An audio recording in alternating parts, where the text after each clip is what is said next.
안녕하십니까. 저는 SIG 파트너스의 박정훈이라고 합니다. 제가 맡은 업무는 계리 부분하고 리스크 부분을 맡고 있습니다. 먼저 이렇게 중요한 발표의 기회를 주신 더벨 심사분들에게 감사를 드리고 싶습니다. 오늘 제가 말씀드리고자 한 얘기는 리스크 기반으로 해서 킥스 제도 도입에 따라서요, 경영관리 체계가 어떻게 바뀌어야 되는지를 좀 말씀을 드리도록 하겠습니다. 그래서 이제 제가 말씀드리는 이제 굉장히 좀 프랙티컬한 얘기일 수도 있습니다. 그래서 좀 프랙티컬한 부분을 말씀드리다 보니까 좀 어렵고 테크니컬한 부분이 있습니다. 이 부분은 간결하고 최대한 쉽게 설명을 드리도록 하겠습니다. 그리고 두 번째로 저희가 말씀드리고 싶은 제 발표는 실제 업무 수행 사례 중심으로 말씀을 드리도록 하겠습니다. 그래서 오늘 드릴 말씀은 이제 개요가 있고요. 개요에서 세 가지 이제 전략 과제가 도출이 됩니다. 그래서 첫 번째로 시뮬레이션 역량 강화, 두 번째로는 리스크 관리 지표 및 설정 및 운영이고요. 마지막으로 리스크가 유관 업무와 어떻게 연계할지에 대해서 세 가지 전략 과제에 대해서 그리고 사례에 대해서 하나씩 천천히 설명드리도록 하겠습니다. 자, 신제도가 도입됨에 따라 이제 리스크 관리 시사점입니다. 앞에서 여러 가지 다 말씀해 주셔서 간략하게 말씀을 드리면요. 첫 번째, 요구 자본이 올라간답니다. 그리고 두 번째, 시장 환경 및 그리고 보험 리스크, 내재적인 포트폴리오에 따라서 가용 자본이 왔다 갔다 한다는 겁니다. 그래서 금리를 보면 이제 실제적인 이제 그 금리 듀레이션 갭이 반영될 거고요. 보험 리스크는 아까 말씀드렸다시피 굉장히 리스크 프로파일이 많아졌고요. 서브 리스크도 변동성이 아닌 수준, 추세까지 포함이 돼서 리스크량이 이제 굉장히 커지게 됩니다. 그래서 이러한 상황 하에서 리스크 관리를 어떻게 해야 되는지에 대해서 세 가지 측면에서 말씀드리겠습니다. 첫 번째로는 이 산출 방법론이 너무 복잡합니다. 복잡하다 보니까 이 시뮬레이션을 하실 수 있는 역량을 회사 내부적으로 강화를 하셔야 됩니다. 두 번째로 경제적 실질이 지급여력 비율에 영향을 미칩니다. 이 얘기는 뭐냐면 보험 회사의 부채의 포트폴리오, 자산의 포트폴리오를 전략을 다시 가져가야 된다는 얘기입니다. 그래서 이런 자산 부채 포트폴리오 변화를 위해서는 리스크 관리 기준에 경영 관리 지표를 설정하고 운영을 하셔야 될 거라고 생각합니다. 그리고 마지막으로 자율적인 리스크 관리 체계 구축이 필요합니다. 이 부분은 뭐냐면 예전에 이제 리스크 부분이 의견 제출과 리스크에 대한 의견을 얘기를 했다면 이제는 실제적인 액션을 사내에서 하셔야 된다는 얘기를 말씀을 드리도록 하겠습니다. 그래서 이제 시뮬레이션 역량 강화는 첫 번째로 당연히 표준 모형 자체 리포팅이 굉장히 어렵습니다. 그래서 아까 경과 조치나 제도상 변경된 거 보시면 그 리포팅 데이터가 좀 많이 필요합니다. 그래서 표준 모형 산출 시스템을 구축을 하는 것을 제안을 드립니다. 두 번째로는 표준 모형을 산출해 놓고 그게 끝이 아니라 우리가 신계약 물량이나 금리 수준이나 자산 운영 전략에 따라서 미래의 지급 여력 비율이 어떻게 바뀌는지를 예측하는 시스템이 좀 필요합니다. 그래서 이걸 저희가 이제 캐피탈 프로젝션이라고 부릅니다. 그래서 요구 자본과 가용 자본을 예측하는 시스템이라고 보시면 됩니다. 그리고 마지막으로 리스크 내부 모형, 그러니까 제가 이제 중점적으로 말씀드리고 싶은 거는 보험하고 금리 쪽입니다. 그래서 이거는 이제 계리 쪽이랑 관련된 부분이고요. 그래서 내부 모형 산출 체계를 구축하셔야 된다라는 겁니다. 두 번째로는 이제 보험 부채에 그리고 자산에 대한 포트폴리오 변화가 있으셔야 됩니다. 그게 없으시다면 지급 여력 비율이 굉장히 높아질 수밖에 없습니다. 그래서 그걸 하기 위해서는 LOB별 자본 예산 체계를 구축해야 합니다. 캐피탈 버제팅이라는 개념인데요. 이 개념 뒤에 가서 자세히 설명드리겠지만 유럽 보험사나 북미권에서 많이 쓰고 있는 개념입니다.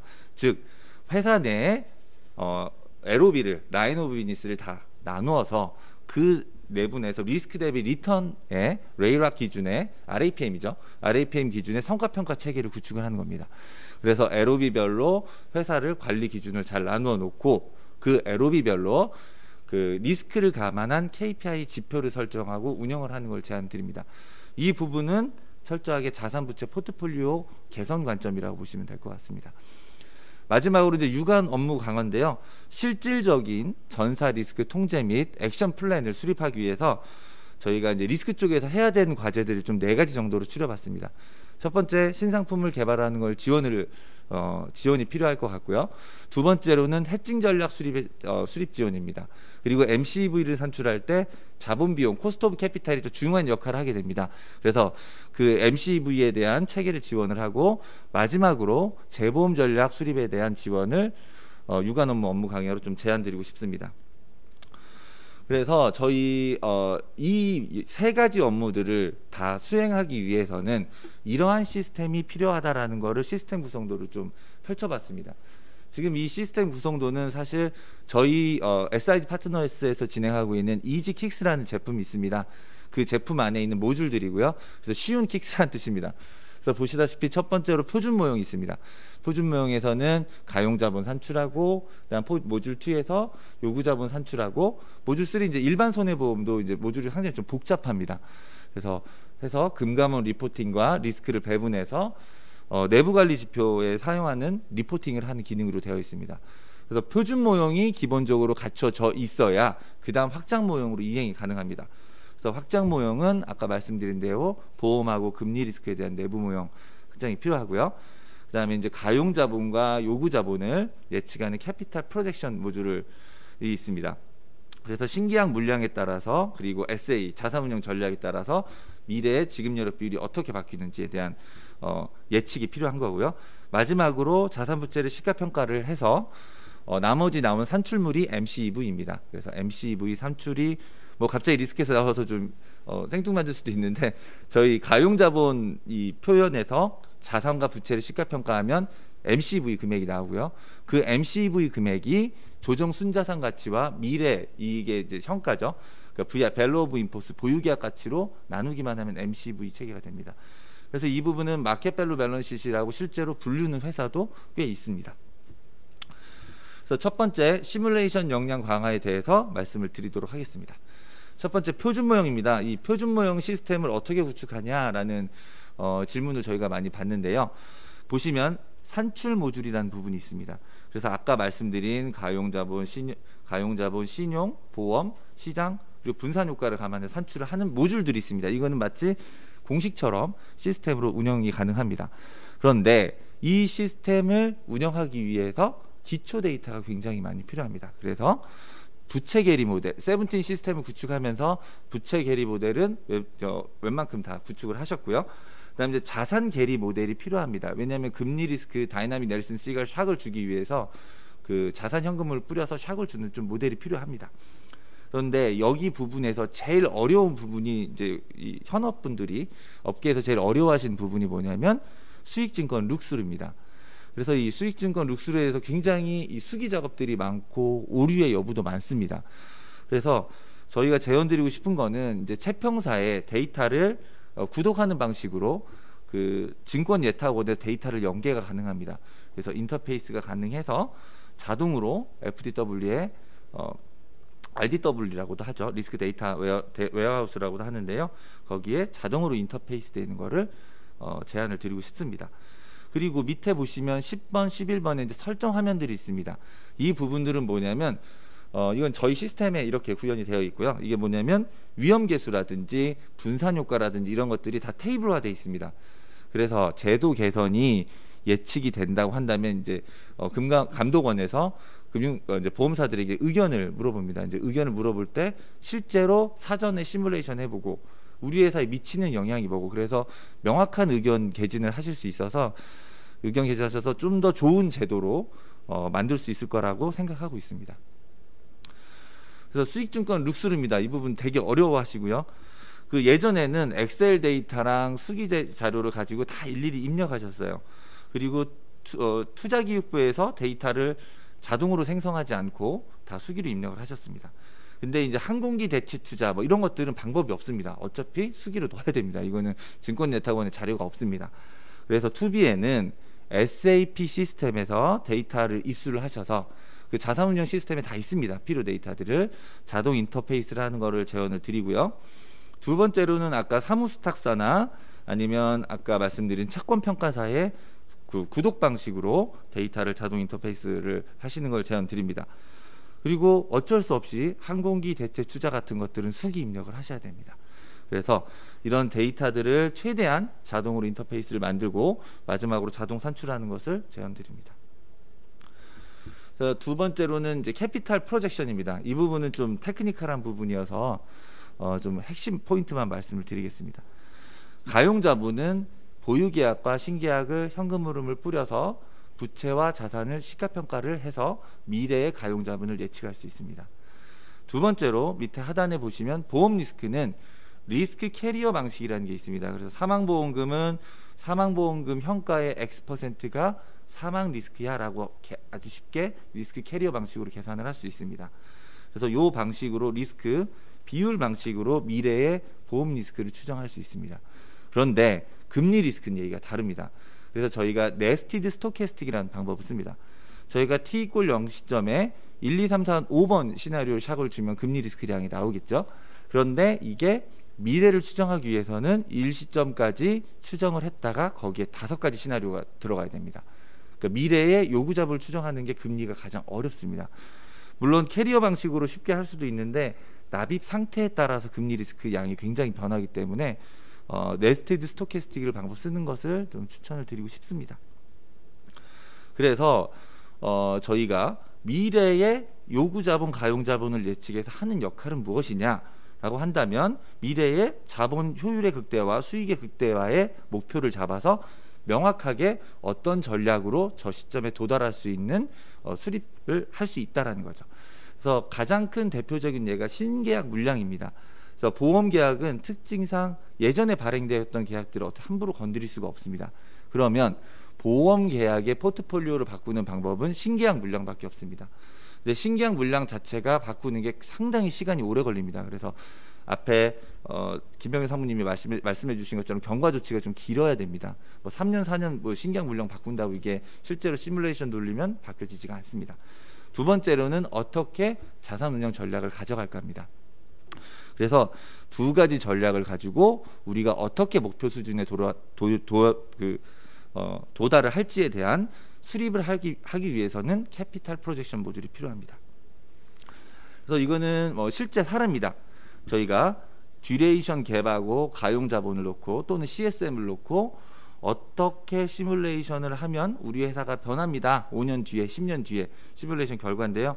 당연히 베스트를 보시면 정기나 보장성을 증가를 시키면 듀레이션이 작고 이익이 높습니다. 그런데 뭐 일반 종신의 50% 저축성을 전환하면 듀레이션도 크고 이익도 적습니다. 그래서 요렇게 시뮬레이션을 돌리는 기능이 반드시 필요할 거라고 생각이 되고요. 그래서 요거를 기반으로 회사의 신계약 물량 전략을 수립하는 게 필요할 것으로 판단됩니다. 그 다음에 이제 그 신계약 운영 전략에 대해서 말씀드리겠습니다. 그래서 이런 시스템이 만약에 갖춰져 있다 그러면 시뮬레이션 돌리고 이 시뮬레이션 무조건 좋은 거로 또 할 수는 없습니다. 그래서 협의를 하고 마케팅 부서와 그리고 채널 및 고객 전략을 수립합니다. 그리고 모니터링을 수립하는 식으로 전사로 수행을 방안을 하는데 여기에서 리스크관리본부에서 하실 일들이 많습니다. 첫 번째, 신계약 물량별 지급 여력을 추정을 하시고 가이드라인을 의견을 주셔야 됩니다. 그래서 마케팅 본부에서는 이거는 현실 가능합니다, 가능하지 않습니다라는 의견을 주시고 마지막에는 재무전략에서 신계약비 수당수 수수료 재원 등을 이런 거를 좀 판단하는 거를 제안을 드리고 싶습니다. 그래서 이 부분은 뭐냐면 예전에 신상품 전략이 CPC 전략이었다고 한다면 CPC가 채널 프로덕트 커스터머였죠. 그 전략을 저희 법인에서는 PCC라고 부릅니다. 포트폴리오 채널 커스터머 전략입니다. 즉 포트폴리오 중심으로 신계약 물량 전략이 바뀌어야 되지 않나라는 의견을 드리고 싶습니다. 그 다음에 두 번째로는 SAA 전략입니다. 자산운용 전략인데요. 요새 유행하는 게 바벨 전략이라고 합니다. 극단적인 투자를 두 가지로 나누는 거죠. 한쪽은 듀레이션이 긴 채권형 상품에 투자를 해서 자본 비용을 리스크량을 줄여서 자본 비용을 효율화시키는 거고요. 두 번째로는 초과 수익 전략입니다. 극단적으로 수익을 많은 자산에 투자를 하는 거죠. 그래서 제언드리고 싶은 거는 하이 레벨 수준에서 베타 전략과 알파 전략을 구분을 해서 어느 정도 사이트를 나눈 다음에 이 세그멘테이션을 나눈 다음에 부채 최적화 전략은 그 LDI라고 하죠. 부채 현금 흐름에 맞게 아까 말씀드린 10년에서 20년 사이 현금 흐름을 맞추는 그 Liability Driven Investment라고 해서 LDI 전략 같은 것을 활용을 해서 부채 최적화 전략을 놓고요. 알파 전략 쪽에서는 알파 전략 내 포트폴리오에서 초과 수익을 어떻게 낼지에 대한 자산운용 전략이 필요합니다. 그래서 이 부분은 1단계를 저는 강조드리고 싶습니다. 리스크 중심으로 해서 부채의 현금 흐름을 듀레이션을 매칭하기 위해서 채권형 자산을 얼마큼 투자를 하겠다는 어쨌든 전사적인 합의가 리스크 중심으로 필요하다고 판단이 됩니다. 그다음 이제 내부 모형 산출 체계 구축입니다. 뭐 다 자세한 것들은 말씀드리지 않겠습니다. 근데 강조하고 싶은 거는 이게 지금 해외 승인 요건입니다. 유럽의 내부 모형 승인 요건인데요. 제일 중요한 게 유지 테스트입니다. 경영진이 내부 모형의 리스크와 자본을 고려해서 경영 계획, 전략 의사 결정을 하고 있습니까? 라는 부분이 필요합니다. 그래서 사실 제가 이제 업계에서 내부 모형 프로젝트를 진행을 했었고요. 그리고 진행하고 있는 것도 있고요. 이렇게 보면 이 1번에 관심이 많으세요. 스태티컬 퀄리티 스탠다드에 관심이 많으세요. 그래서 계리적으로 통계학적으로 만드는 거에 관심이 많으신데 사실은 그 이면에 승인 요건에는 이런 숫자들이 경영진에서 구체적으로 사용하고 있는 게 더 중요하다라는 부분을 강조드리고 싶습니다. 그래서 이건 실제 구축 사례입니다. 저희 회사에서 실제 구축했던 프로젝트고요. 보험 리스크 내부 모형 시스템 구축한 사례입니다. 그래서 기초 데이터는 웬만하면 계리적 가정 시스템에 다 있습니다. 그거를 가져와서 기초 데이터를 집계를 하고요. 그래서 그 데이터를 집계해서 다운로드를 하고 아웃라이어가 있습니다. 통계적으로 이상치가 있으면 이상치가 있는 부분을 저지먼트로 제거를 해서 충격 시나리오를 산출합니다. 근데 이 충격 시나리오 산출 부분은 실제 뭐 기계가 프로그램이 대신해 주지 않습니다. 사람이 손으로 저지먼트를 액추얼리얼 저지먼트가 필요한 영역입니다. 그래서 충격 시나리오가 들어가면 게리 모델이 돌고 거기에서 샥 MVL과 베스트 에스티메이트 MVL이 계산이 돼서 리스크량이 산출이 되고 거기에 분산 효과를 감안을 해서 대시보드에 입력하는 형태로 시스템이 구축이 됩니다. 그래서 저희가 보험 계약과 관련된 리스크는 저는 두 가지라고 생각이 됩니다. 그 보험 리스크와 금리 리스크입니다. 나머지 신용 시장 리스크나 이런 부분들은 사실은 보험과 크게 관련이 없습니다. 그래서 그 내부 모형은 금리와 보험 중심으로 하시는 게 맞다고 보고요. 뒤에 말씀드릴 경영 전략 리스크 지표 체계도 보험하고 금리 중심으로 설명을 드리도록 하겠습니다. 두 번째로 리스크 관리 지표 설정 및 운영입니다. 그래서 캐피탈 버제팅에 대해서 말씀을 드리겠습니다. 이 부분은 이미 유럽이나 북미권에서는 다 사용을 하고 있고요. 기본적인 컨셉은 이렇습니다. 리스크 대비 리턴을 보겠다는 겁니다. 그 리스크는 요구 자본을 의미합니다. 내가 이 비즈니스를 하기 위해서 예전에는 똑같이 100원씩을 벌어오면 수익을 내면 똑같이 A 사업부, B 사업부 똑같이 평가를 하셨어요. 근데 이제는 뭐냐면 A라는 비즈니스를 하기 위해서는 1,000원이 필요했고요. B라는 비즈니스 하기는 10만 원이 필요했습니다. 그럼 누가 더 잘한 걸까요? 당연히 A 사업부가 더 잘한 겁니다. 그래서 내가 이 비즈니스를 하기 위해서 투자한 돈 대비 수익에 대한 극대화를 보기 위해서 캐피탈 버제팅을 수행을 합니다. 그래서 캐피탈 버제팅은 기본적으로 LOB별로 우리가 회사를 나눌 그 단위를 정합니다. 그래서 단위를 정하는 기준을 보시면 전통적인 생보사의 손익관리 구분 보시면 일반 계정, 그 다음에 변액보험, 퇴직 이렇게 나눠서 관리를 하셨고요. 전통적인 손보사는 일장자의 퇴직보험 이렇게 관리를 하셨습니다. 근데 여기에 생보사 중심으로 보면은 예전에 판매하셨던 금리 수준이 높은 계약들이 있으세요. 그거는 언더라인 이어로 보면은 옛날에 판 계약들입니다.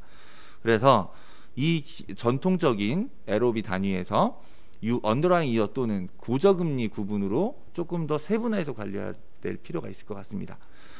두 번째로는 그 보험금 급부 유형별로 보험 리스크 수준이 좀 상이합니다. 예를 들면 좀 위험한 급부들도 있죠. 뭐 치과라든지 수술 일삼종인지 뭐 임플란트라든지 이런 것들 여러 가지 급부들이 있습니다.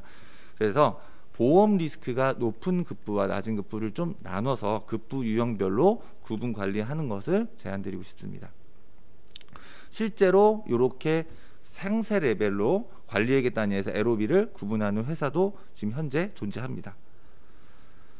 그래서 캐피탈 버제팅을 말씀을 드리면 제가 이제 이거 업계에서 좀 설명을 많이 드리고 이 워크숍을 좀 많이 했었는데요.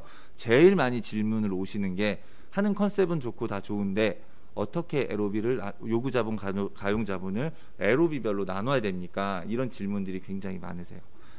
그래서 하나씩 말씀드리겠습니다. 요구 자본 배분 방안은 일단 캐피탈 버제팅 관점에서 자산 관련 리스크는 배분하지 않는 것을 제안을 드립니다. 보험계약 부채로부터 파이낸싱, 돈을 차입을 했습니다. 그 돈이 신용 리스크가 어떻게 운영되는 보험계약이랑 아무 상관이 없습니다. 그래서 신용하고 금리를 제외한 시장 리스크는 배분하지 않는 것을 제안드리고 싶습니다. 두 번째로 이제 보험 리스크인데요. 이 부분은 아까 캐피탈 프로젝션 말씀드렸다시피 사망, 장애, 질병, 해지, 기타 계약자 행동으로 리스크 캐리어 방식으로 간단하게 배분이 가능합니다. 이건 좀 어떻게 배분하냐 구체적인 얘기 좀 테크니컬한 얘기해서 생략하겠습니다. 그래서 이제 금리 리스크는 이제 굉장히 제일 어렵습니다. 배분하는 게 예측하는 것도 어렵고 배분하는 게 어렵습니다. 그래서 주로 쓰는 방식이 유럽에서는 오일러 방식이라는 방법을 쓰기도 하는데요. 대상 충격 시나리오 기준으로 배분하는 건 굉장히 어렵습니다. 우리나라 현실에 굉장히 안 맞고요. 제가 드리고 싶은 거는 그 LOB별로 듀레이션, 달러 듀레이션을 계산을 해서 전체 리스크량으로 배분하는 것을 제안드리고 싶습니다. 운영 리스크는 뭐 수입보험료 기준이니까 배분이 용이하고요. 그러면 맨 처음에 시작을 할 때, 회사를 운영을 할 때 그 IFRS 트랜지션처럼 전환처럼 가용 자본을 어떻게 배분하냐라는 겁니다. 그래서 일하는 그냥 다 모르겠고 똑같이 우리 회사 지급력 비율이 120%니까 120% 다 나눕시다라는 겁니다. 근데 이게 무슨 문제가 있냐면 어떤 사업부는 리스크 대비 리턴은 비효율적인 사업부가 있을 거고 효율이 좋은 사업부도 있습니다. 그러다 보면 운영하다 보면 사업부 간에 불균형점이 생깁니다. 좋아지는 쪽은 계속 좋아지고 나빠지는 쪽은 계속 나빠집니다.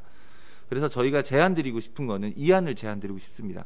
그래서 LOB별로 타겟 지급 여력 비율, 적정한 지급 여력 비율을 좀 협의를 하셔서 그 비율대로 가용 자본을 처음 시점에 배분을 하는 거를 제안드리고 싶습니다. 근데 이 안은 사내 협의가 굉장히 어렵고 난항을 겪을 것으로 예상이 됩니다. 두 번째로 KPI 지표 설정 부분입니다. 그래서 그 보험계약 측면과 자산운용 측면으로 나눴습니다. 그래서 보험계약 측면은 당연히 회사 전체의 지급여력 비율 수준이 LOB별로 적절한지를 보는 거고요. 그다음에 보험 리스크 대비 금리 리스크 대비 CSM을 보는 LOB별로 지표를 만들어서 이거를 뭐 KRI라고도 합니다. 그래서 KPI 지표의 연장선상으로 좀 같이 놓고 운영을 하시는 게 바람직하다고 판단이 됩니다. 자산운용 측면에서 보면은 신용 대비가 예를 들면 리스크 대비 리턴, 자산 구분 단위로 봐야 됩니다. 이제 보험 계약에 매핑할 필요는 없다고 보고요. 그리고 자산 부채 듀레이션을 통제해야 됩니다. 예전에는 수익이 많이 나면 자산운용부에 잘했다고 얘기를 하셨는데 그렇지 않고 만기가 긴 채권에 투자를 하면 그만큼 자본 비용을 감소하는 회사의 컨트리뷰션을 하고 있으니 잘하고 있습니다 라는 시그널을 줘야 된다는 겁니다. 그래서 마지막으로 유관 업무 연계 강화에 대해서 말씀드리겠습니다. 첫 번째, 상품 개발 지원입니다. 그래서 요구 자본을 경감할 수 있는 다양한 상품을 개발하고 그 개발을 감소 효과를 리스크 부문에서 측정 및 관리를 하셔야 된다는 겁니다. 이 부분은 실질적인 액션 아이템에 리스크에서 해야 될 일들을 좀 말씀드리고 싶습니다. 이 상품들은 이제 코스피 100으로 하는 예전에 유명한 상품이었어요. 모 회사의 상품이었고요. 풋옵션을 사고 콜옵션을 매도를 해서 메인 매도를 해서 그 수익률이 안정적으로 안에 들어오게 하는 상품입니다. 이런 상품들 같은 경우에는 금리 리스크가 거의 없습니다. 그래서 이런 상품들을 적극적으로 개발하셔야 됩니다라는 메시지를 좀 드리고 싶습니다. 두 번째로는 이제 블록별 해칭 전략 수립입니다. 그래서 맨 처음에 저희가 디터미니스틱 벨이 있습니다. 디터미니스틱 벨은 뭐냐면 예전에 8%로 발행을 했습니다. 뭐 방법이 없습니다. 지금 예를 들면 할인율이 3%라고 하면 5%는 방법이 없어요. 그거는 인더머니가 됐고 이미 문제가 되는 부분입니다. 그래서 근데 지금 3%를 발행했으면 앞으로 더 3% 미만으로 떨어지거나 올라갈 때 이 문제가 생길 수 있습니다. 그거는 파생금융 상품으로 해칭이 가능하다고 생각이 되고요. 그래서 IRS 이제 금리 고정형 금리를 변동형 금리로 바꾸는 IRS로 해칭이 가능할 것 같고요. 그다음에 공동 재보험을 통해서 계리적 가정 변동 효과가 벨로 왔다 갔다 하면서 CSM으로 왔다 갔다 합니다. 그래서 이거는 공동 재보험을 통해서 변동성 관리가 필요할 것 같고요. 근데 아직 구체적인 논의가 되지 않아서 굉장히 어려운 부분이 있습니다. 두 번째로는 엠베디드 옵션인데요. 이론적으로 보면 내재 변동성, 임플라이드 볼러털리티에 따라서 그 옵션 가치가 바뀌는데 시장에서 사실은 거의 유통되지 않습니다. 이런 그릭스를 해칭하는 것들이 좀 어렵다고 판단이 되고요. 리스크 마진 부분도 전통적인 출제를 통해서 해칭이 가능할 거고, 마지막으로 공동재보험을 통해서 적극적으로 좀 위험률 관련 리스크가 아닌 해지, 뭐 사업비 이런 것도 여러 가지 리스크가 있습니다. 그래서 다양한 트리티 형태를 좀 검토해 보는 것을 제안드립니다. 그다음에 MCV 체계 지원입니다. 그래서 왼쪽에 보시면 자산 부채를 시가평가하면 나머지 부분이 리스크 마진, 자본 중에 보유계약 가치, 자본 중 순자산 가치입니다. 그러면 하늘색 부분인 자산을 시가평가하고 MVL 빼기 부분이 자본 비용 반영 전 회사 가치입니다. 여기에 자본 비용을 반영하면 MCV가 되고요. 여기에 내가 호주머니에 들어올 돈이냐, 호주머니에 들어올 돈이냐, 들어올 돈이면 보유계약 가치고요. 들어온 돈이면 조정 순자산 가치입니다. 요거를 나눠서 리포팅을 하시면 MCV 체계 구현이 가능하다고 생각이 됩니다. 사실 지금 TV를 많이 쓰고 계시는데 투자 수익률이나 할인율에 대한 게 리얼월드 가정을 쓰고 있기 때문에 굉장히 좀 자기성이 있습니다. 그래서 가치도 보는 사람에 따라서 굉장히 바뀔 수도 있고요. 그래서 앞으로는 저희 어떤 거죠? 기업 영업권 손상평가나 보바나 이런 여러 가지 업무에서 MCV가 적극적으로 활용돼야 된다고 생각하고 있습니다. 그 부분에서 자본 비용을 정확하게 계산할 수 있는 리스크 관리 역량이 중요하다고 생각이 됩니다. 마지막으로 재보험 전략 지원, 수립 지원입니다. 이 부분은 뭐냐면 이게 최적의 자산 운영 전략을 만드는 게 ALM 프로젝트입니다.